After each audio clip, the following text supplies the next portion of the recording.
बिस्मिल्लाहिर्रहमानिर्रहीम। अस्सलाम वालेकुम। इंग्लिश में प्लूरल बनाने के लिए आमतौर पर नाउन के साथ एस या एस का इजाफा किया जाता है, लेकिन there are multiple exceptions to this rule. बहुत सारी सिचुएशंस में इससे हटकर मुख्तलिफ दूसरे तरीक़ों से भी प्लूरल बनाए जा सकते हैं। Some words are there which have no plural form. The same word is used both as singular and plural. तो आज के इस लेक्चर में हम ऐसे ही नाउन्स को डिस्कस करने जा रहे हैं। In English, sheep and deer are the nouns which have no plural shape.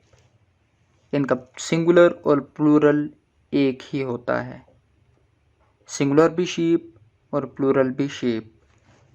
इनका प्लूरल बनाने के लिए अगर शीप्स या डियर्स यूज़ किया जाए तो वो गलत होगा। अब कैसे पता चलेगा कि नाउन सिंगुलर यूज़ हुआ है या plural? For example, if we are using sheep, तो इसके साथ जो वर्ब यूज़ किया जाएगा या इससे पहले जो डिटर्मिनर यूज़ किया जाएगा, जो इससे पहले नंबर यूज़ किया जाएगा, उससे पता चलेगा कि नाउन शीप सिंगुलर है या प्लूरल है।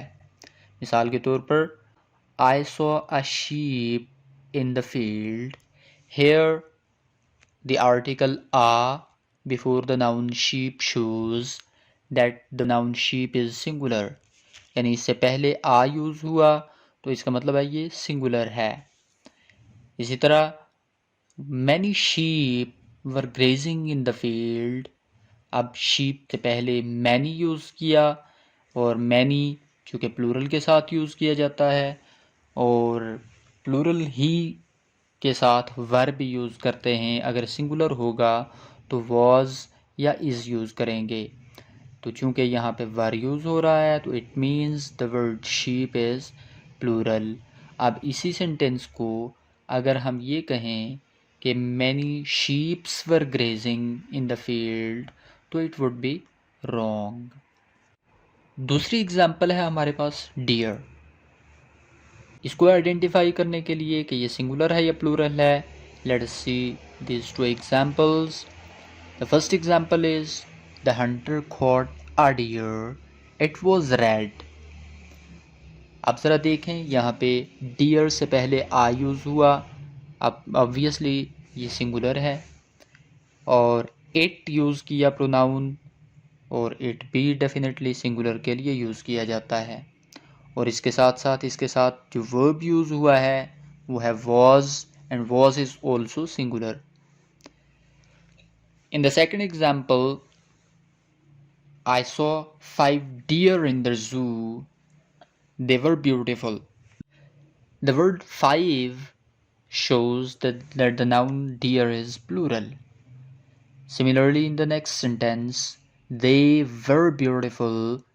Deer के लिए pronoun they यूज़ किया गया और verb जो है वो were यूज़ किया।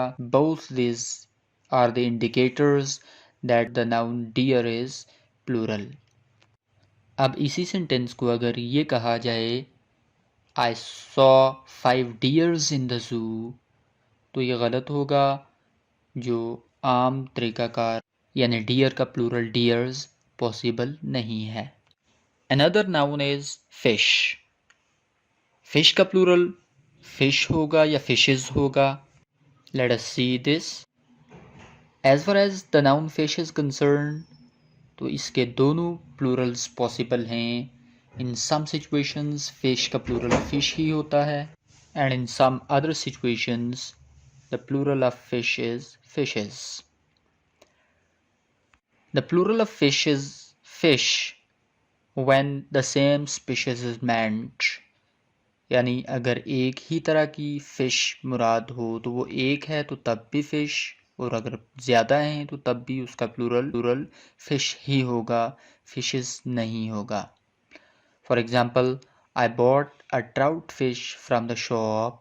यहाँ पे एक ही किस्म की फ़िश है, एक ही मुराद है, तो obviously we will be using fish, a fish. But in the next example, the fisherman sold 5 trout fish today.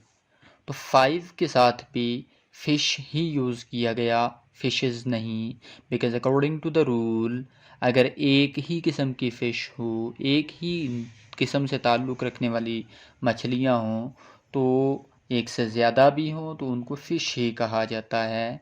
तो यहाँ पे 5 फ़िश प्लूरल होगा। फ़िश का प्लूरल फ़िशेस भी यूज़ किया जाता है, and it is used when different species are meant। यानी अगर एक से ज़्यादा किस्म की मछलियाँ मुराद हों तो फिर एक होगी तो ऑब्वियसली फ़िश ही कहेंगे, लेकिन अगर एक से ज़्यादा होंगी, एक से ज़्यादा किस्म की मछलियाँ होंगी तो उन्हें फ़िशेस कहा जाएगा। For example whale, dolphin, shark, trout and salmon are different kinds of fishes because they belong to different species। ये मुख्तलिफ species से ताल्लुक़ रखती हैं, इसलिए different kinds of fishes कहेंगे। अगर ये कहेंगे कि whale, dolphin, shark, trout and salmon are different kinds of fish तो ये गलत कंसीडर किया जाएगा। लेकिन in the next example we can see the fisherman sold 5 trout fish today। चूँकि एक ही किस्म की फ़िश है तो 5 हैं या 1 है तो फ़िश ही यूज़ किया जाएगा।